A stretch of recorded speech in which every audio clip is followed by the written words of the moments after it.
அனைவருக்கும் வணக்கம். வெல்கம் டீமி புஷ்பாவின் சமையல். எல்லாரும் எப்படி இருக்கீங்க? நல்லா இருக்கீங்களா?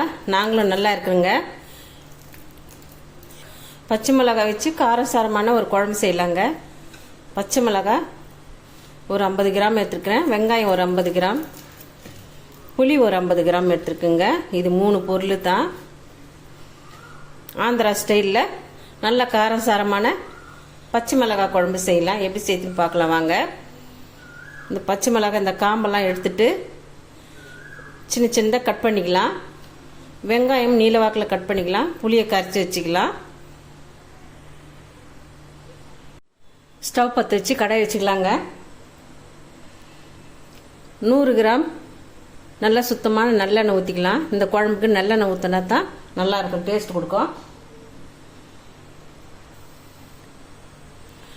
எண்ணெய் நல்லா சூடாயிடுதுங்க. 1 ஸ்பூன் கடுகு சேர்த்துக்கிறேன். 1/4 ஸ்பூன் ஜீரகம் சேர்த்துக்கிறேன்.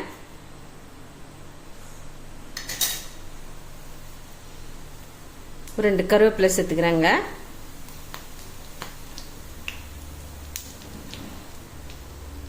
இப்போ வெங்காயம் கட் பண்ணி வச்சிருக்கோமே, வெங்காயத்தை சேர்த்துக்கலாம்.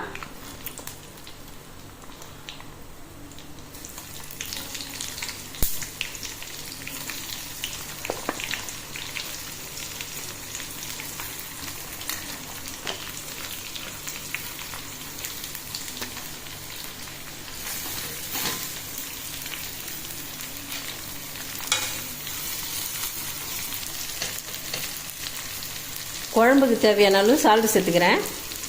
இந்த வெங்காயத்துலேயே இப்போவே சேர்த்துக்கிறேங்க. அப்போ தான் வெங்காயமும் நல்லா வதங்கும். சால்ட்டு பத்தலைன்னா அப்புறம் போட்டுக்கலாம். மஞ்சள் பொடி போட்டுக்கிறேன்.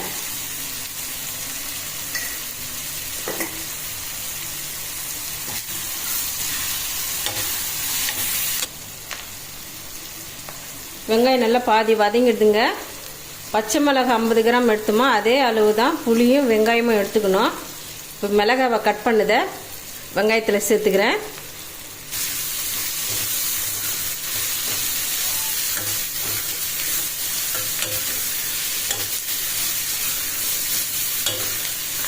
இந்த குழம்பு நல்லா சுருன்னு இருக்குங்க. நல்லா டேஸ்ட்டாகவும் இருக்கும்.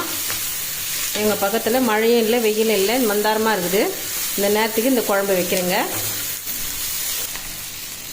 எங்கள் வீட்டில் 3 பேர் இருக்கிறதுனால இந்த 50 கிராம் வெங்காயம் 50 கிராம் பச்சை மிளகாய் போதுமானது.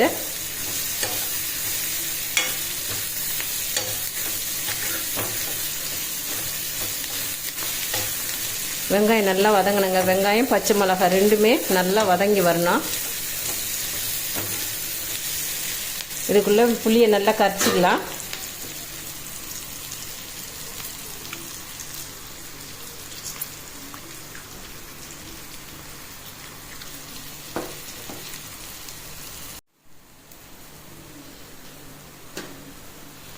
வெங்காயம் பச்சை மிளகாவும் நல்லா வதங்கிடுது பாருங்க. எண்ணெயிலே நல்லா வதங்கிடுது.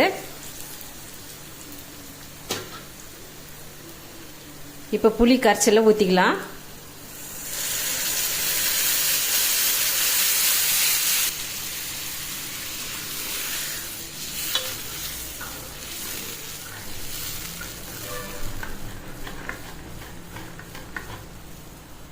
ஆந்திரா ஸ்டைலில் பச்சை மிளகாய் குழம்பு ரெடி ஆகிடுதுங்க. இப்போ இறக்கிடலங்க.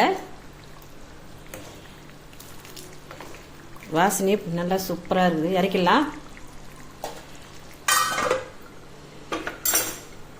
நல்ல அருமையான பச்சை மிளகாய் குழம்பு ரெடி ஆகிடுதுங்க. இந்த ரெசிபி உங்களுக்கு பிடிச்சிருந்தா இமயம் புஷ்பாவின் சமையல் சேனலை சப்போர்ட் பண்ணி சப்ஸ்கிரைப் பண்ணுங்கள். தேங்க்யூ.